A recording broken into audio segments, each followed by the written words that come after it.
This is what you need to remember when it seems like the world has completely gone mad, Michael Snyder reports. In the old days, the crazy people, quote unquote, were on the outer fringes of society, but now the crazy people are literally running our entire country, it appears. I understand that it can be incredibly frustrating for those of us that deeply love America to watch our country be transformed into a laughingstock. We were once a beacon of hope for the entire globe, but now we are a punchline. But the truth is that nobody should be laughing because what is being done to the United States is a tragedy of epic proportions. I know that watching the news can be absolutely overwhelming at times, but there is something that I want you to remember when it seems like the world has gone completely mad, and I'm going to share that with you at the end of this article. On Tuesday, the entire nation was focused on the unprecedented events that were unfolding in New York City. Former President Donald Trump pleaded not guilty in a New York City court Tuesday after being charged with 34 felony counts of falsifying business records in the first degree. The charges, which are related to hush money payments made during the 2016 presidential campaign, came out of Manhattan District Attorney Alvin Bragg's years-long investigation. Bragg alleged that Trump repeatedly and fraudulently falsified New York business records to conceal criminal conduct that hid damaging information from the voting public during the 2016 presidential election. They are really going down this road. They are actually going to try to put Trump in prison for a long time for not properly accounting for hush money payments that he made to a couple of women that he was going out with. Okay, so where are the charges against Bill Clinton? Question mark. He slept with a very long line of women. He did some very bad things to cover up those affairs. What about all of the other heinous crimes that others committed? Of course, the Bush family, Obama's, Biden's have also done things that are far worse than what Trump is being accused of doing. No matter what you think of Trump, we should all be able to agree that the law should be applied equally to everyone.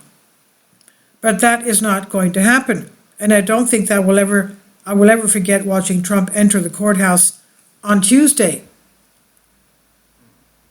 When asked about why he's doing this, Alvin Bragg stated that it is important not to normalize serious criminal conduct. GOP tweets Bragg is using his powers to pursue a political prosecution while letting violent criminals off the hook, and it seems the only serious criminal conduct Bragg believes is in prosecuting is the crime of being a Republican. Now, but of course, that was a tweet. But of course, Bragg has repeatedly released extremely violent criminals back into the streets where they have committed even more crimes.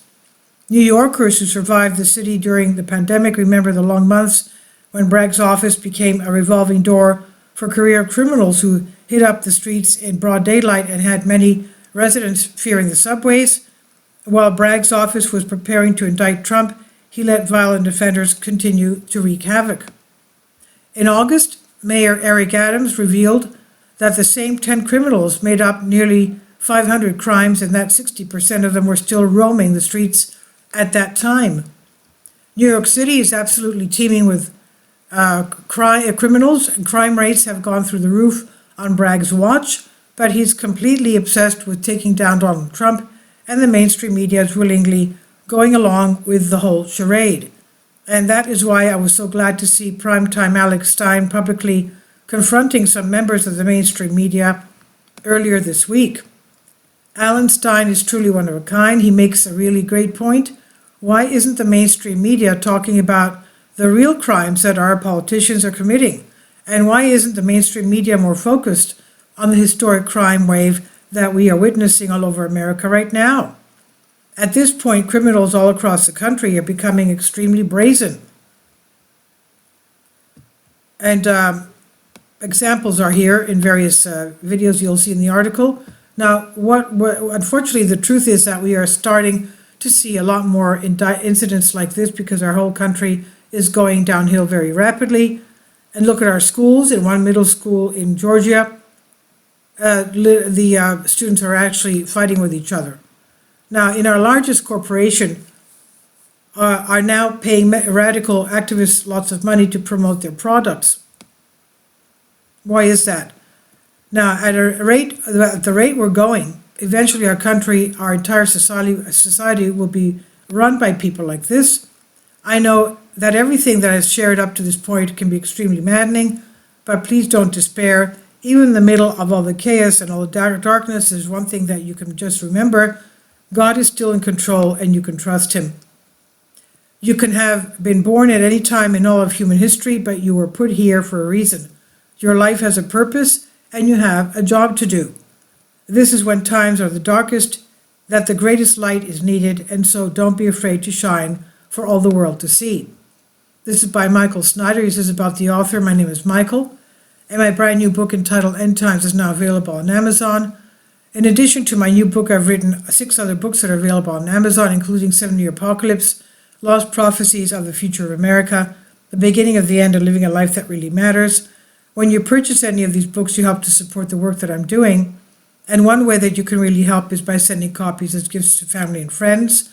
Time is short and I need help getting these warnings into the hands of as many people as possible. I've also started a brand new Substack newsletter, and I encourage you to subscribe to that so you won't miss any of the latest updates.